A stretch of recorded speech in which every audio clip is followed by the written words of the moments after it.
آپ سب کو سلام. میں پاسٹر ڈگ بکسما ہوں اور میرا تعلق سٹی چرچز امریکہ سے ہے، اور ہم بہت زیادہ خوش ہیں کہ ایک نیا پروگرام جس کا نام لائف لائن ہے لا رہے ہیں.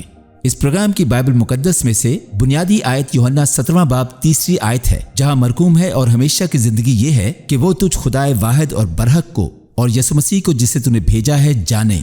ہم اپنے تمام پیغامات میں آپ سے خدا اور خدا کی بادشاہی کے متعلق اور یسوع مسیح کے کاموں کے متعلق تعلیم دیں گے اور بیان فرمائیں گے. میرا ایمان ہے کہ آپ ہمارے اس پیش کردہ پروگرام سے لطف اندوز ہوں گے. خداوند آپ کو برکت دے. تو یہ جوش و جذبے کا ہفتہ ہے، اور آج میں آپ کے لیے کھجوروں کے اتوار کے پیغام کے ساتھ آغاز کرنے جا رہا ہوں. میں اس کے پہلوؤں پر پہلے بھی منادی کر چکا ہوں، لیکن میں اسے دوبارہ کرنے جا رہا ہوں کیونکہ میں اس بات کو یقینی بنانا چاہتا ہوں کہ ہم سب مل کر کھجوروں کے اتوار کی اہمیت کو سمجھیں اور یہ کیسے مکمل طور پر پیدائش کی کتاب تک اس کا تعلق ہے. اور ایسا کرتے ہوئے جیسا کہ میں ان اقتباسات پر کچھ وضاحتی تعلیم دیتا ہوں، میں چاہتا ہوں کہ آپ اور میں یہ سمجھیں کہ تاریخ اور ہماری زندگیوں میں خدا کا منصوبہ کتنا اچھی طرح سے سوچا گیا ہے. اور حقیقت یہ ہے کہ دنیا کی بنیاد رکھنے سے پہلے اس کے پاس آپ کی اور میری زندگی کے لیے ایک قطعی منصوبہ تھا. اور جیسا کہ ہم روح القدس کی پیروی کرتے ہیں، وہ پہلے سے طے شدہ منصوبہ پوری طرح کام آئے گا تو میں پرجوش ہوں. لیکن آئیے اس کو دیکھتے ہیں. نیز اس تعلیم کا مقصد خدا کے کلام کی مزید کاملیت اور اس کی خوبصورتی اور پیشن گوئی کی طاقت کو ثابت کرنا ہے. یہ کھجوروں کا اتوار ہے، تو میں اس بات کے لیے ایک چھوٹا سا سیاق و سباق دینے جا رہا ہوں. یسوع کی شہرت ہر وقت بلندی پر ہے. اس نے لازر کو مردوں میں سے زندہ کیا تھا. اس نے ان کے ایمان پر سے پردہ ہٹا دیا تھا، اور سب نے کہا اے خداوند. لازر کی بہن نے کہا اگر تو یہاں ہوتا تو وہ نہ مرتا. لیکن جو بات انہوں نے محسوس نہیں کی کہ وہ نہ صرف بیماری پر خداوند تھا بلکہ موت اور قبر پر بھی وہ خداوند تھا. اور یقیناً اس نے ان کے ایمان پر سے پردہ ہٹا دیا اور پھر لازر کو اس کی قبر سے کفن کے ساتھ پکارا. لہٰذا گیت ہے مردہ آدمی اس قبر سے نکل آئے. اور آپ جاننا چاہتے ہیں کیا؟ اس نے یہ کہا کہ میں قیامت ہوں، میں زندگی ہوں. اگر تم ایمان لاؤ، اگرچہ تم مر بھی جاؤ تو بھی زندہ رہو گے. تو پھر لہٰذا وہ بہت مقبول ہے، اور اب ہر کوئی جانتا ہے کہ یہ زبردست شخص ہے جو نہ صرف ہوا اور لہروں اور ہر چیز کا مالک ہے اور 5000 لوگوں کو برکت سے کھانا کھلا سکتا ہے، بلکہ وہ مردوں کو زندہ بھی کر سکتا ہے. یہ وہ نجات دہندہ ہے جس کی ہم تلاش میں تھے. چنانچہ وہ فسح کی عید کے لیے یروشلم میں آ رہا تھا، اور تمام لوگوں کی توقعات اس سے اس وقت تک بہت زیادہ تھیں کہ وہ ہمیں رومیوں سے نجات دلانے والا ہے، ایسا وہ سوچتے تھے. اور یقیناً وہ ہوشانہ کا نعرہ لگا رہے ہیں. جیسا کہ ہم 1 منٹ میں پڑھ لیں گے، ہوشانہ ایک سیاسی بیان تھا. جب ہم ہوشانہ گاتے ہیں کہ ہم واقعی گا رہے ہیں ہمیں نجات دے، ہمیں بچا، کیونکہ اس کا یہی مطلب تھا. یہ سیاسی تھا. جب ہم عبادت کرتے ہیں تو یہ عبادت ہے. لیکن وہ ہوشانہ کے نعرے لگا رہے تھے، اور رومی فوج خوفزدہ ہو رہی ہے کیونکہ یہودی قوم کے ساتھ ان کے فسادات اور خون ریز ترین وقت مذہبی تہواروں کے دوران گزرا تھا.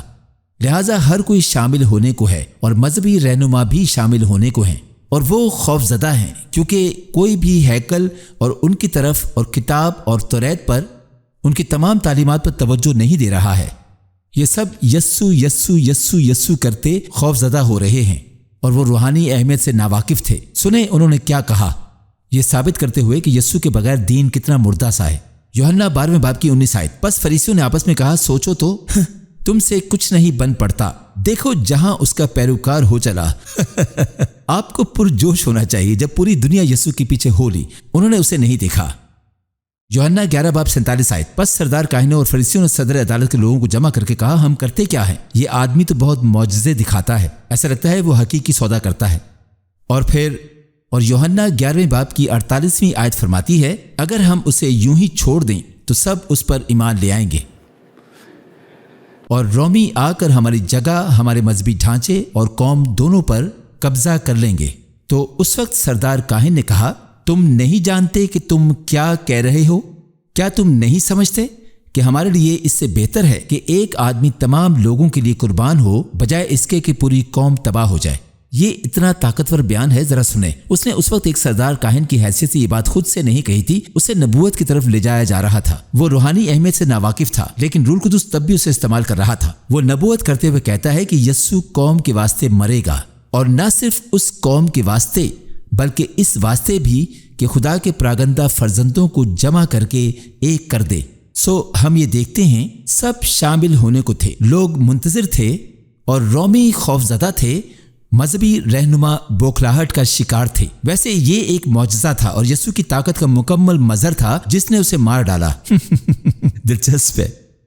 اور پھر ان کا مذہب مردہ ہو چکا تھا اور ان کے دل و جان مردہ ہو چکے تھے۔ ان کا مذہب مردہ تھا اور ان کا دل اور روح مردہ تھے، لیکن ان کی آنکھوں پر پردہ پڑا ہوا تھا کیونکہ وہ اہل کتاب تھے، اہل شریعت تھے۔ وہ صرف بیرونی چیزیں دیکھ سکتے تھے، وہ صرف یہ دیکھ سکتے تھے کہ کس طرح کیسے عمل کرنا ہے، لیکن اندر کوئی تبدیلی نہیں تھی۔ اور پھر اب خدا لوگوں اور انسانیت کے ساتھ اپنے معاملات میں ایک نئے مرحلے میں داخل ہو رہا تھا، اور لہٰذا اب وہ بظاہر سے باہر نکل کر باطن کی طرف جانے والا تھا تاکہ سب کچھ جو اندر ہو ظاہر ہو جائے۔ تو آئیے اب اصل کہانی پڑھتے ہیں۔ اس کہانی میں کچھ چھپا ہوا ہے۔ میرے پیغام کا عنوان 2 گدھوں کی کہانی ہے۔ آپ جانتے ہیں کوئی برا نہ مانے، میں جاری رکھوں گا۔ تو اسے سمجھیں۔ میں پہلے ایک حوالہ پڑھنے جا رہا ہوں جو کہ متی 21واں باب، کیونکہ یسوع یروشلم میں آ رہا تھا اور وہ اس انجیر کے درخت کو دیکھ رہا تھا، اور جب صبح کو پھر شہر کو جا رہا تھا اسے بھوک لگی اور راہ کے کنارے انجیر کا ایک درخت دیکھ کر اس کے پاس گیا اور پتوں کے سوا اس میں کچھ نہ پا کر اس سے کہا کہ آئندہ تجھ میں کبھی پھل نہ لگے۔ وہ انجیر کے درخت پر لعنت بھیجنے لگا اور انجیر کا درخت اسی دم سوکھ گیا۔ شاگردوں نے یہ دیکھ کر تعجب کیا اور کہا یہ انجیر کا درخت کیوں کر ایک دم میں سوکھ گیا؟ اور یسوع آگے بڑھ گیا۔ اس نے اس کی وضاحت نہیں کی، لیکن یہاں بات یہ ہے کہ انجیر کا درخت بنی اسرائیل، اہل کتاب اور شریعت کی نمائندگی کرتا تھا، اور شریعت آپ کو نہیں بچا سکتی، صرف دکھا سکتی ہے کہ خدا کیسا ہے اور آپ کو کیسا ہونا چاہیے، اور قربانی کا نظام اس حقیقت کو پورا کرنے کے لیے کہ اسے آپ پوری طرح برقرار نہیں رکھ سکتے۔ یہ کسی کو نہیں بدل سکتا، یہ صرف ایک اسکول استاد کی طرح آپ کو آپ کی بڑی ضرورت دکھا سکتا ہے۔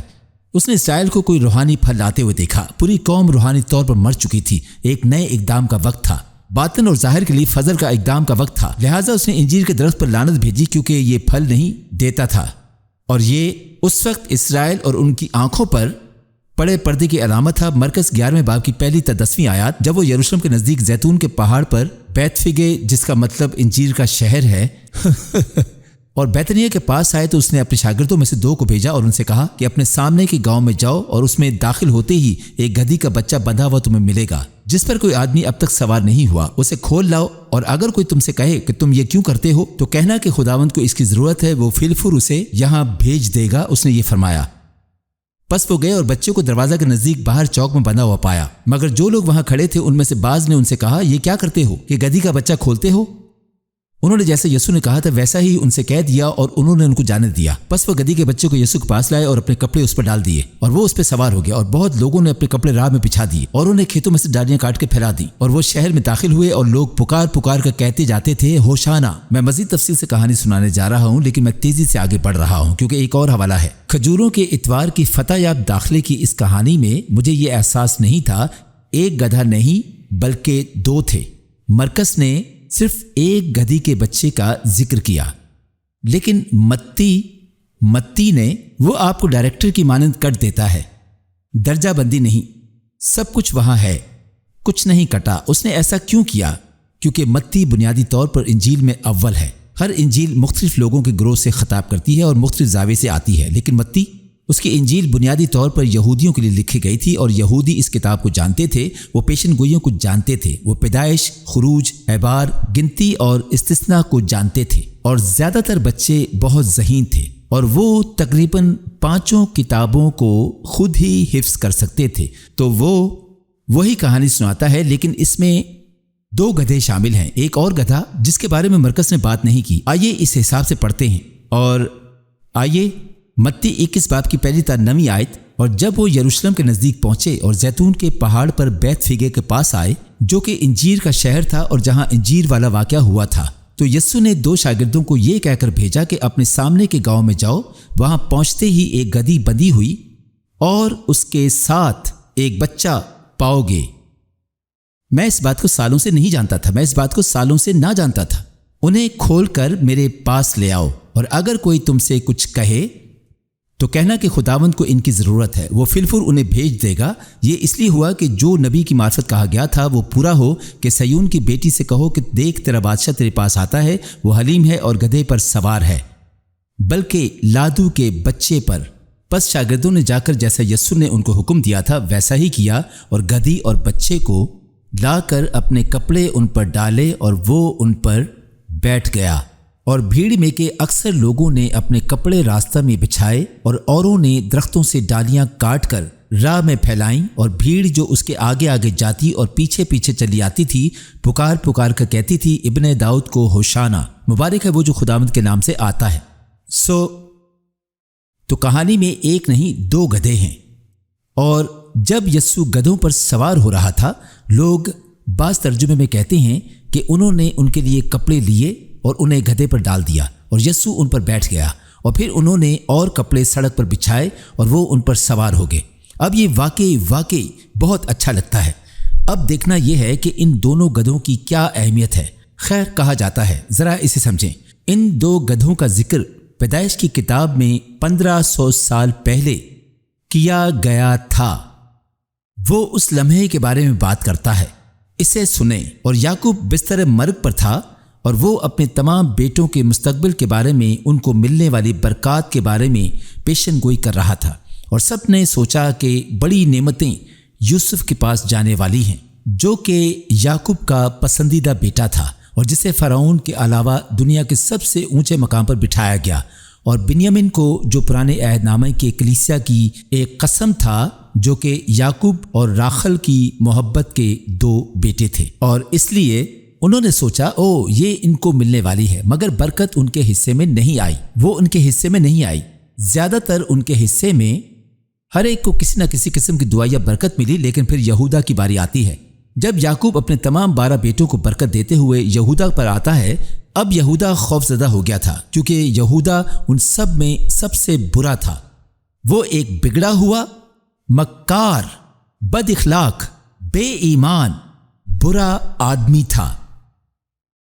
میں اصل میں یہودا پر ایک واعظ سناؤں گا، شاید موسم گرما میں یا موسم بہار میں، یہ بڑا اچھا ہوگا۔ ہم خدا کے فضل پر یقین کرنا چاہتے ہیں۔ اگر آپ خدا کے فضل کے بارے میں فکر مند ہیں تو آپ اس پیغام کو سننا پسند کریں گے، کیونکہ اگر آپ کو لگتا ہے کہ آپ برے ہیں تو آپ اتنے برے نہیں ہیں جتنا یہودا تھا۔ وہ اتنا برا تھا کہ خدا نے اس کے پہلے 2 بیٹوں کو مار ڈالا، کیونکہ وہ بہت برے تھے۔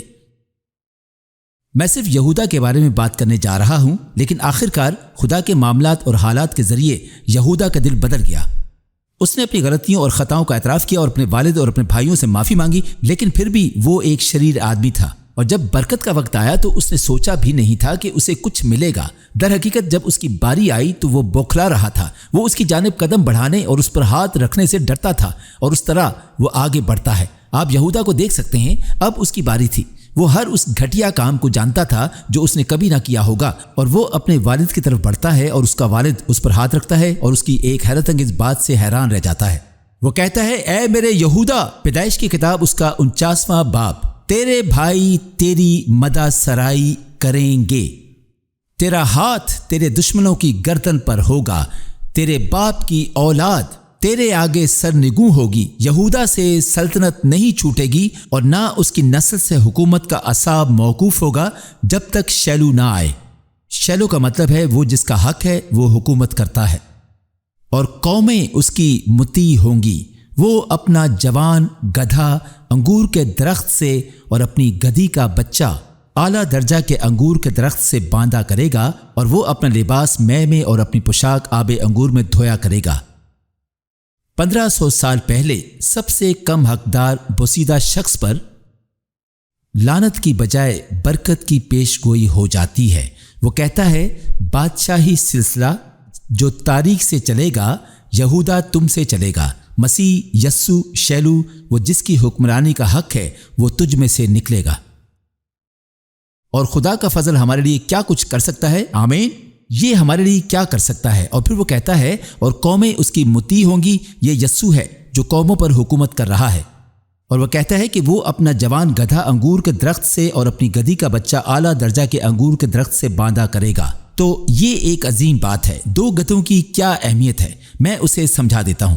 پہلا گدھا، یسوع نے دونوں گدھوں پر سواری کی۔ وہ ایک گدھے پر سوار ہوا اور پھر وہ گدھے کے بچے پر سوار ہوا۔ پہلا گدھا پرانے عہد نامے کی نمائندگی کرتا تھا۔ پرانا عہد صرف بیرونی چیزوں سے متعلق تھا، ٹھیک ہے، اور دوسرا وہ بچہ جس پر کبھی کوئی سوار نہیں ہوا تھا، وہ نیا عہد نامہ تھا جو یسوع کے خون کے ذریعے متعارف ہونے والا تھا، اور یہ ابھی تک نافذ نہیں ہوا تھا۔ اور یسوع شریعت پر سوار ہو کر شریعت کو پورا کرتے ہوئے یروشلم میں سیدھے دروازے تک پہنچا۔ لوگوں نے اپنے بیرونی کپڑے جو شریعت کی نمائندگی کرتے ہوئے لیے تھے لے کر گدھے کی پیٹھ پر ڈال دیے، اور یسوع اس پر بیٹھ گیا، اور پھر انہوں نے اپنے بیرونی کپڑے زمین پر پھینک دیے۔ وہ ان پر سوار ہوا۔ یہ سب پرانے عہد کی نمائندگی کرتے ہیں جو صرف باطن بیرونی چیزوں کے متعلق ہے، اور اس نے اس پر سواری کی۔ اسے سمجھیں، اس نے یروشلم تک اس پہ سواری کی، اور پھر وہ اس گدھے پر چڑھ گیا جس پر کوئی بھی سوار نہیں ہوا تھا، اور وہ گدھے پر سوار ہو کر یروشلم میں چلا گیا۔ اس کا تعارف کرایا اور کہا، اپنے گدھے کو انگور کے درخت سے باندھا کرے گا۔ پرانے عہد نامے میں انگور کا درخت شریعت کی کتاب کا انگور کا باغ تھا۔ کہا گیا اسرائیل کے دماغ اور دل سے ہٹنے نہ پائے۔ یہ انگور کا درخت ہے، یہ زندگی کا ذریعہ تھی۔ اسرائیل میں اسے در حقیقت انگور کا باغ اور پھلدار درخت کہا جاتا تھا، اور ان سب میں وہ کہتا ہے اسرائیل کے ذریعے اور توریت کے ذریعے خدا کا کلام پرانے عہد کی شکل میں آیا، اور یسوع اس سارے کام میں درمیانی تھا۔ لیکن کچھ نیا وجود میں آنے والا تھا جو پہلے والے سے کہیں بڑا تھا۔ وہ فرماتا ہے وہ اپنا جوان گدھا انگور کے درخت سے باندھا کرے گا، لیکن پھر یہ کہتا ہے اور اپنی گدھی کا بچہ اعلیٰ درجے کے انگور کے درخت سے باندھا کرے گا۔ اور ہر کوئی جانتا ہے کہ اعلیٰ درجے کے انگور کا درخت کون ہے۔ پرانا عہد نامہ اعلیٰ درجے کے انگور کا درخت نہیں ہے۔ اعلیٰ درجے کے انگور کا درخت یسوع اور اس کا بہایا ہوا خون ہے۔ وہ کہتا ہے انگور کا حقیقی درخت میں ہوں اور تم ڈالیاں ہو، تم مجھ میں قائم رہو اور میری باتیں تم میں قائم رہیں۔ وہ کہتا ہے تم بہت پھل لاؤ گے اور مجھ سے جدا ہو کر تم کچھ نہیں کر سکتے۔ اور اس طرح ہم یسوع کی شریعت کے ساتھ مکمل وابستگی اور اس کی تکمیل کو دیکھتے ہیں کہ اس نے 1500 سال پہلے سے تمام پہلوؤں سے پیشن گوئیوں کو پورا کرتے ہوئے اس پر مکمل طور پر سوار ہوا۔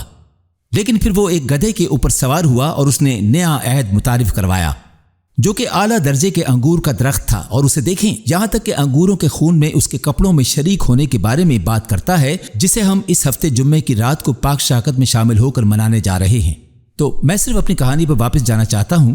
آپ کی اور میری زندگی، یہ کہانی ایک سوچے سمجھے منصوبے کو ظاہر کرتی ہے۔ کوئی تعجب کی بات نہیں کہ بائبل مقدس فرماتی ہے کہ یسوع ازل ہی سے خدا کا ذبح کیا ہوا برہ ہے۔ خدا ہر ایک بات کو جانتا تھا جو ہونے والی تھی۔ وہ جانتا تھا کہ آپ کون ہو، وہ جانتا تھا کہ وہ کس سے اپنا تعارف کروانے والا ہے، وہ جانتا تھا اس کی کیا قیمت ادا کرنی ہے۔ اس کے پاس ایک منصوبہ تھا جس نے آسمان میں ستاروں کو جڑا، کشش ثقل کا قانون بنایا۔ یہ سب کچھ پہلے سے سوچا گیا منصوبہ تھا، اور لہٰذا اسی طرح ذکریہ 9 باب کو سنیں۔ اے بنت سیون تو نہایت شادمان ہو، اے دختر یروشلم خوب للکار، کیونکہ دیکھ تیرا بادشاہ تیرے پاس آتا ہے، وہ صادق ہے اور نجات اس کے ہاتھ میں ہے، وہ حلیم ہے اور گدھے پر، بلکہ جوان گدھے پر سوار ہے۔ یسوع سفید گھوڑے پر سوار کیوں نہیں ہوا؟ جس طرح سے وہ اس دور کے آخر میں ایک فاتح بادشاہ کے طور پر واپس آئے گا۔ گدھا ایک کام کرنے والا، کمتر مخلوق، مضبوط بوجھ اٹھانے والا جانور ہے۔ زمانوں کے بادشاہ تمام مخلوقات کے پلوٹے نے اپنے آپ کو آخری بنایا۔ وہ ایک خادم کے طور پر آیا۔ بائبل مقدس فرماتی ہے کہ اپنا کوئی مقام نہ جانا۔ وہ کسی اور کی طرف سے برے کام کرنے والوں کے لیے ایک مسیحا بن کر آیا تھا تاکہ خون بہائے اور پوری نسل انسانی کے گناہوں کا کفارہ ادا کرے اور نسل انسانی پر شیطان کے دعووں کو منسوخ کرے۔ آپ جانتے ہیں اگر میں کبھی مضبوط ترین زندہ آدمی کے متعلق کو فلم بنانے جاؤں تو یہ ایسا نہیں ہوگا کہ آپ کسی بھی رسالے کو دیکھتے ہوئے کسی اور کے متعلق سوچیں سب سے مضبوط زندہ آدمی کوئی اور نہیں بلکہ یسوع ناصری ہوگا، زمانوں کا بادشاہ جس نے ہمارے مردہ اپاہج فانی جسم کو لے لیا اور دنیا، جسم اور شیطان کو لے کر از خود ان سے نپٹا، ان سب کو شکست دی، ان کو منسوخ کر دیا اور اپنے خون سے ہمیں واپس خرید لیا اور مردوں میں سے جی اٹھا اور وہ آسمان پر چڑھ گیا۔ وہ ہمارے لیے شاندار مکان اور مستقبل بنا رہا ہے اور وہ ہمیشہ ہمارے لیے شفاعت کرنے کے لیے زندہ ہے اور ساری زمین اس کی عبادت کرے گی۔ یہ زندہ مضبوط ترین آدمی ہے۔ کوئی کہتا ہو یسوع آپ یسوع کے بندے ہیں، آپ پر سارا نزلہ پھینکا جاتا ہے، اور میں کہتا ہوں نہیں، بلکہ یہاں ہم دنیا میں جسم اور شیطان کو رد کرنے اور کھوئی ہوئی دنیا کو خدا سے ملانے کے لیے جیتے ہیں۔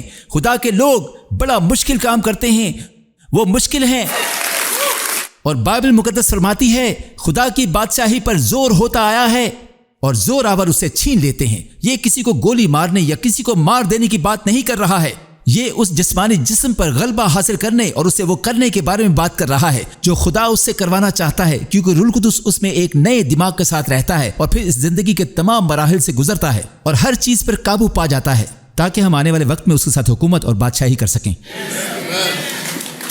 کوئی کہے آمین۔ ٹھیک ہے، میں بڑا حیران ہوں۔ ہم یہاں پر بہت ہی مضبوط بات دیکھتے ہیں۔ اس پوری کہانی کا مطلب کیا ہے؟ نیز اس کہانی کی وجہ سے ایک یہودی فکرہ آیا جو آج تک استعمال ہو رہا ہے، جسے مسیح کا گدھا کہا جاتا ہے۔ یہ عام بات ہے، جیسے لفظ گوفر ہے۔ آپ کہتے ہیں ارے جم، آپ ایک گوفر ہو۔ میرے کچھ چھوٹے بچے ہیں جو موسیقی کے کاروبار میں میرے لیے کام کرنا چاہتے تھے اور میں انہیں گوفر کہتا ہوں، لیکن یہ انہیں اچھا لگتا ہے کیونکہ میں نے انہیں ہر طرح کی مراعات دی تھی۔ لیکن آپ جانتے ہو کیا؟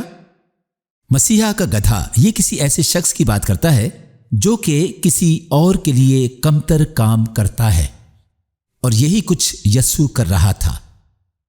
مزید یہ کہ ہوسٹک تعلیم کہتی ہے کہ وہ گدھا جس پر کبھی سواری نہیں کی گئی وہ مادی دنیا پر یسوع کی حاکمیت کی نمائندگی کرتا ہے۔ ہوسٹک تعلیم کہتی ہے کہ مسیحا اور مسیح دور مادی پیسہ کمانے والی دنیا کی مخالفت نہیں کرے گا، بلکہ اسے مقدس مقاصد کے لیے استعمال کرے گا۔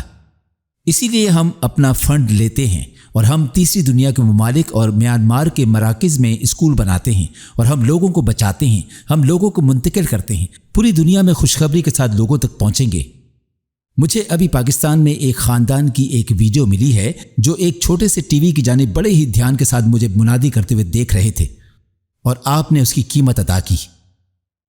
یہ کام کرنے کے لیے ہم سب مل کر کام کر رہے ہیں اور یہ بہت ہی اچھا ہے۔ میں کچھ باتوں کے ساتھ اختتام کرنا چاہتا ہوں۔ کیا ہم یسوع کا گدھا بننے کے لیے تیار ہیں؟ مسیح کا گدھا، تاکہ اس کی بادشاہی میں دعا کرنے اور خدمت کرنے کے لیے خاکساری کی راہ اختیار کریں، اپنے آپ کو پست کرتے ہوئے جہاں بھی وہ جانے کے لیے رہنمائی کرے، اپنے آپ کو سونپ دیں، اس کے ساتھ کسی بھی قسم کی تکلیف اور قربانی کا سامنا کریں۔ میں نے یہاں لکھا کہ شاید آپ کو خدا نے کبھی استعمال نہیں کیا ہے، یا آپ نے توڑے اور ہنر جو آپ کے پاس ہیں اسے سونپی نہیں، جو واقعی میں بہت اہمیت کا حامل ہے۔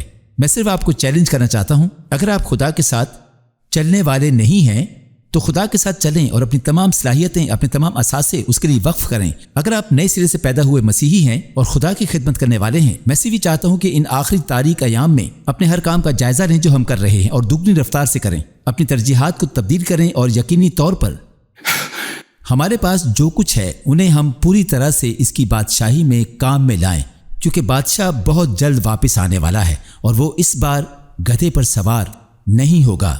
یسوع نے یہ کہا، آپ ہمارے خداوند یسوع کے فضل سے واقف ہیں کہ اگرچہ وہ امیر تھا پھر بھی ہماری خاطر وہ غریب ہو گیا تاکہ اس کی غریبی سے ہم امیر ہو جائیں۔ ہمیں یہ کرنے کی ضرورت ہے اور ہمیں اپنے آپ کو جانچنے کی ضرورت ہے اور کچھ ترجیحات کو تبدیل کرنے کی ضرورت ہے اور اسے مزید دوگنا کرنا ہوگا۔ مجھے امید ہے کہ آج کا پیغام آپ کو پسند آیا ہوگا۔ اس سے پہلے کہ ہم آپ کو الوداع کہیں، میں آپ کے ساتھ مل کے دعا کرنا چاہوں گا۔ میرا ایمان ہے کہ خدا آپ میں سے بہتوں کو شفا دینا چاہتا ہے تاکہ اپنی قدرت کو ظاہر کر سکے، کیونکہ اسے آپ کی فکر ہے۔ وہ جانتا ہے کہ آپ کون ہیں، وہ آپ کو چھونا اور برکت دینا چاہتا ہے۔ میں چاہتا ہوں کہ آپ اپنا ہاتھ اس جگہ پر رکھیں جہاں کہیں بھی آپ کو درد ہے یا کچھ ٹھیک نہیں ہے، اور میں آپ کے لیے دعا کروں گا۔ میرا ایمان ہے کہ خدا کی قدرت روح القدس کے وسیلہ سے آپ کے بدنوں کو چھوئے گی اور شفا بخشے گی۔ اے باپ، یسوع کے نام سے میں جانتا ہوں کہ تو ان تمام دیکھنے والوں سے محبت رکھتا ہے، اور میں چاہتا ہوں کہ تو لوگوں کو اپنی شفا دینے کے وسیلہ سے عظیم قدرت کو ظہور میں لائے۔ اس وقت یسوع کے نام سے ہم درد اور بیماری کے زور کو توڑ ڈالتے ہیں، اور ہم انہیں یسوع کے نام سے ان لوگوں کے بدنوں میں سے نکل جانے کا حکم دیتے ہیں۔ کمر درد، ریڑھ کی ہڈی کے مسائل، گینٹھیا، ہڈیوں کی بیماری، ہم ان کے بدنوں کے لیے شفا کا اعلان کرتے ہیں۔ اے خدا، ان تمام چیزوں کو ترتیب بخش۔ کینسر، خون کے امراض چلے جائیں۔ ہم یسوع کے نام سے چاہتے ہیں کہ اے خدا تو ان بدنوں کو شفا دے اور چھوئے اور بحال کرے۔ اپنی صلیب کی قدرت کو جاری کر تاکہ تیرے لوگوں پر شفا آئے۔